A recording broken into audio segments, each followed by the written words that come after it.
चलें डॉक्टर साहब की जाने बढ़ते हैं। डॉक्टर साहब, एक तो ये कि चलें जो भी फैसला आया, इस फैसले की हम देख रहे थे, इस फैसले के हवाले से कहा जा रहा था, बार बार ये डिमांड की जा रही थी कि सो मोटो होना चाहिए इस पर, और सुप्रीम कोर्ट को इस मामले की निगरानी करनी चाहिए, उनको एड्रेस करना चाहिए। एक तो ये कि देर आए दुरुस्त आए, आपसे समझते हैं कि साउंड डिसीजन है। दूसरा ये कि अब इंक्वायरी कमीशन की क्या हैसियत रहेगी, क्या वो भी साथ काम करेगी पैरेलल?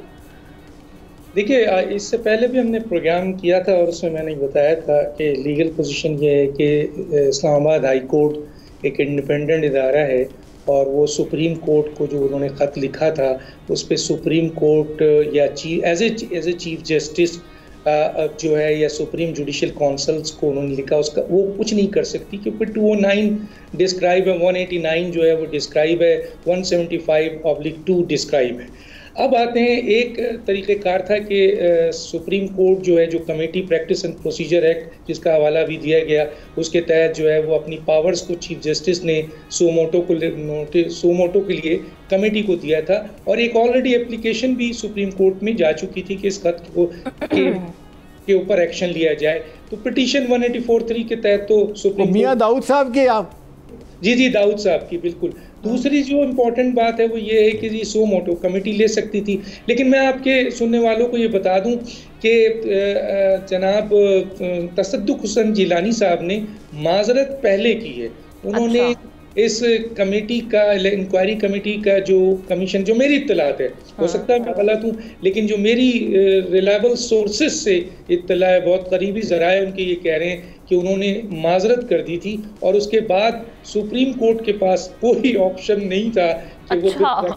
फिर प्रैक्टिस एंड प्रोसीजर के तहत वो एक सो मोटो नोटिस के ऊपर आ जाएं। चले, बहुत अच्छी बात है। जिलानी साहब के अलावा भी तो कोई ऑप्शन देख सकते थे ना इंक्वायरी कमीशन पे वो हेड करने के लिए। तो मेरा ख्याल है तो हुसैन जिलानी साहब के इनकार करने के बाद कोई और जज अगर दबाव भी था, राइट, हुकूमत कोई और लगाती है, कोई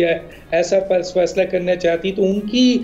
माजरत से कई सवाल ऑलरेडी पहले पैदा हो चुके हैं और माजी में इस किस्म की कमीशन, जुडिशल कमीशंस जो बने हैं उनके फैसले भी सबको पता है। लेकिन बहरहाल इस वक्त जो है वो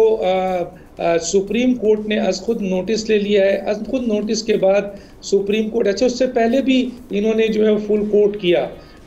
उसको स्टडी की, उसको देखा, लेकिन वही बात थी कि कानूनी तौर पर सुप्रीम कोर्ट या चीफ जस्टिस डायरेक्ट या सुप्रीम जुडिशल काउंसिल डायरेक्ट इसके ऊपर नहीं आ सकती थी। हाँ देखिए, बड़े अफसोस की बात है कि इस्लामाबाद हाई कोर्ट का ये केस 6 जजेस का इस्लामाबाद हाई कोर्ट के चीफ जस्टिस के पास गया। जिस तरह अभी एहतशाम साहब ने बताया कि ये चीफ जस्टिस से भी मिले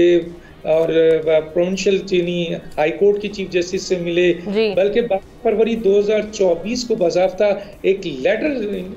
चीफ जस्टिस को लिखा गया कि आप इसके ऊपर जो है फुल कोर्ट बनाएं। लेकिन जब चीफ जस्टिस इस्लामाबाद इसके ऊपर कार्रवाई नहीं करेगा, 6 जजेस इस्लामाबाद, चाहे गलत किया सही किया, उसमें मवाद